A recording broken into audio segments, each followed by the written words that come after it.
Welcome to the Daily Review. This is Razak, Senior Trading Strategist here at CMTrading. And today is December 8th, 2023, and today is Friday morning. So looking at the highlights of the day, NASDAQ rebounding. But first, looking at today's major economic events. So we start out the day at 3:30 South African time out of the United States. Non-farm payroll numbers coming out. Now that's followed up at 5 p.m. out of the United States. U of M consumer sentiment. Now going to these major numbers today, looking at the Forex symbols, the major pairs really remain unchanged. And as we look at the indices, the Dow Jones remains unchanged, but now the NASDAQ has picked up and rebounding. Now looking at the commodities, gold was unchanged while oil did bounce. Now specifically, looking at the stocks that advanced the markets, it's AMD, Google, and Netflix that have a nice move on the upside. Now lastly, looking at cryptocurrencies, Bitcoin remains unchanged. So let's take a look at the markets and see what we can expect from today's trading.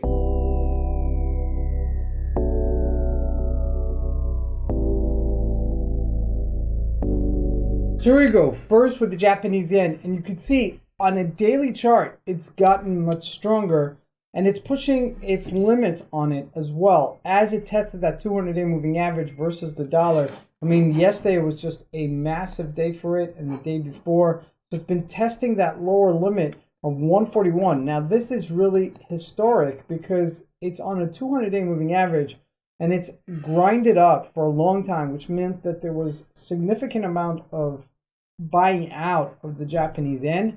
And sure enough, there's a correctional move. So this correctional move may be an indicator for the major other pairs like the euro or the GBP. Because if we look at the euro and the GBP, not doing much. It's really unchanged, 107.85, not lowering itself, and neither was the British pound. So keep an eye on the Japanese yen because it is a leading pair. Now jumping into commodities, gold not much change from yesterday, 2030, pretty much the same thing.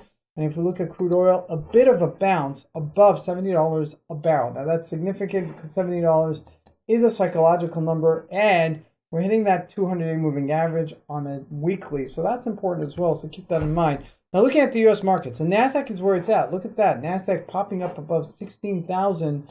Okay, now on a daily basis, that's not a big move, but it's a recovery because it trickled down about 300 points and now finally back up. And for a 16,000 point index, that's a major move for it. Okay, so just keep that in mind. Now looking at the Dow Jones, didn't do much. Okay, really unchanged, 36,177 on its upper area. Now, looking at the specific stocks, check a look at AMD. And we're looking at a weekly chart. Now, AMD is a very big semiconductor, Intel's major competitor, and also NVIDIA for that matter.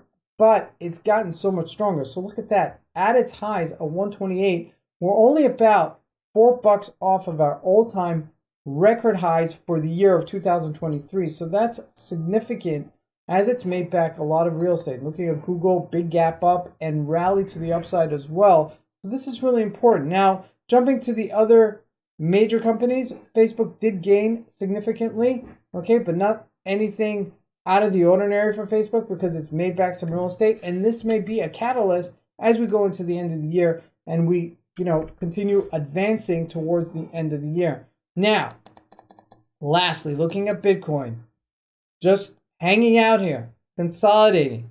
Keep that in mind. It's fine, it can consolidate, but what's pretty about it is that it's still holding on to its gains. Okay, so that's a big important factor as well. Now, as the markets go into the end of the year, they'll play a bit of a rotation.